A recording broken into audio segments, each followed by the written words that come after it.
The MMA world has been rocked by Alex Pereira versus Carlos Ulberg. Regarding this possible hit, the community is evenly divided. In fact, some supporters think Ulberg is the most technically proficient of the two. That's precisely what Renato Moano and Gilbert Burns covered in their most recent podcast, pointing out that Pereira has that incredible knockout power that can turn a fight around in an instant, while Ulberg's hitting is more precise and deliberate. Though nothing has been announced yet, there is already discussion of Yuri Prohaska and Ulberg fighting for the interim light heavyweight title as Pereira teases a move to heavyweight. Ali Abdelaziz, Ankalv's manager, asserted that there isn't any genuine animosity between his fighter and Pereira, saying that the majority of the hostility that spectators witnessed was only fight promotion. However, Pereira obviously doesn't share this view. Since then, he hasn't stopped making fun of Ankolia on social media. Fight fans, how about you? Would you rather watch Pereira advance up a division and compete for the third belt? Or would you rather see him face Ulberg in a war of strikers? Please share your thoughts below. He's like the only guy that can hang with Peloton on the feet, honestly, in the division. Man, nobody can handle Poatan on the feet. I said hang with. Hang. Not handle. Okay. Bro, Carlos Ulberg he's arguably more technical than Peloton. He could not even sell the tickets on his country. That's the problem. So what do you do from a match? I'm not trying to be a hater, but that's very hard, right? What do you do from a matchmaking standpoint then? Do you put Jiri versus Carlos Ulberg? Yes. Interim championship belt. And what do you do with Ankalaev? Ankalaev caiu no tri. Send him to 3 years tire shop, my brother. Ankalaev versus Roundtree? Ankalaev versus Roundtree. I like that. I like that. You like what? You do years tire shop? No, I like Ankalaev Roundtree. Honestly, Khalil's going to be a motherfucker to deal with in round one after you're coming off a knockout loss for Ankalaev. Conor McGregor has formally agreed to serve an 18-month suspension for violating the UFC's anti-doping rules. The suspension follows McGregor's 3 consecutive instances in 2024 of failing to submit correct whereabouts, which is a violation of the CSADE regulations. McGregor will therefore not be able to compete until March 20, 2026. Since Conor was recuperating from his injury and not actively training for a fight at the time, the original 24-month sentence was lowered to 18 months. According to reports, the Irishman accepted full responsibility for the inquiry, cooperated completely, and supplied thorough material that helped shed light on the reasons for the missing tests. The intriguing aspect now is McGregor's repeated assertions that his bout with Michael Chandler was signed and confirmed, although it is highly improbable given the UFC's standard operating procedure. Rarely does the organization send out negotiated agreements a year or more in advance of an occasion.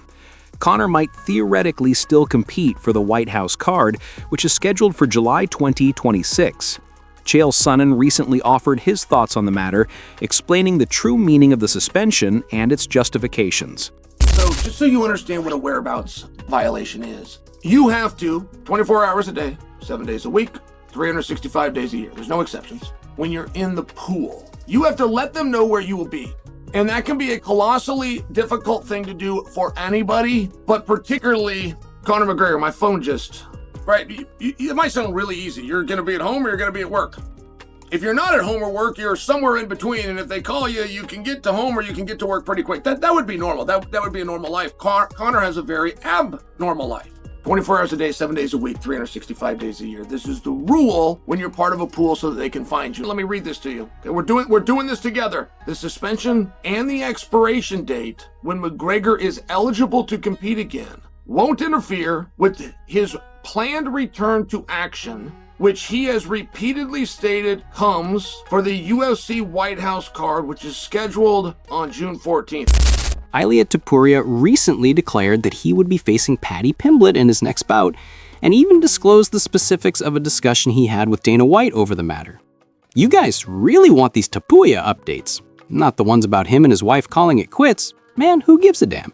El Matador finally spoke out about this eagerly awaited battle in a recent visit with Setanta Sports Georgia, even teasing its possible outcome.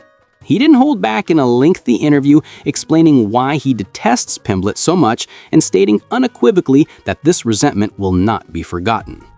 Ilia mentioned Paddy's critical remarks regarding the 2008 Georgian tragedy, stating that he will always be enraged by them. And now, the Octagon is officially the target of that boiling rage. It's not only about rankings or belts in this fight, it's intimate. Additionally, you can know that El Matador will arrive with fire.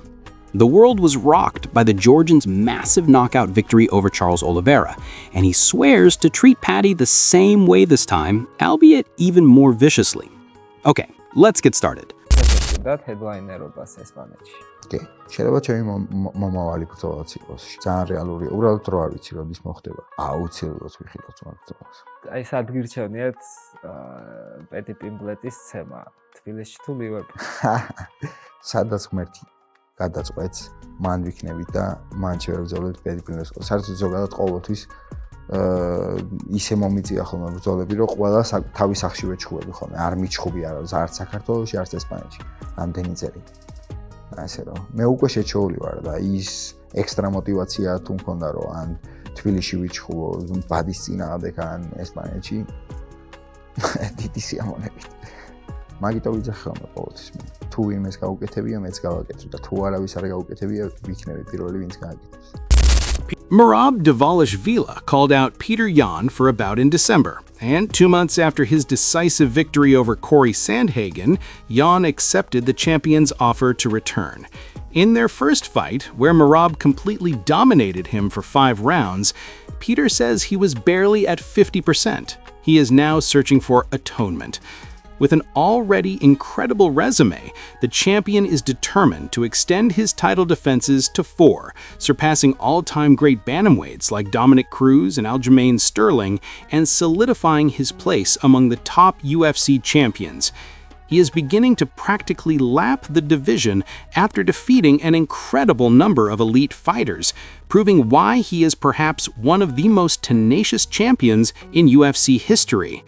Additionally, there has been talk of a super fight with Alexander Volkanovski, which has fans and even Merab's coach enthusiastic. However, Dvalish isn't convinced.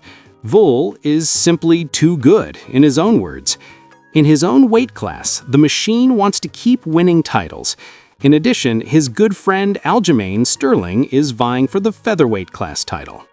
For most title defenses in a calendar year. He now has 3. 8 other fighters have done it 3 times. He wants to get a 4th, and the last chance would be in December 7th, UFC. I think that would be 323.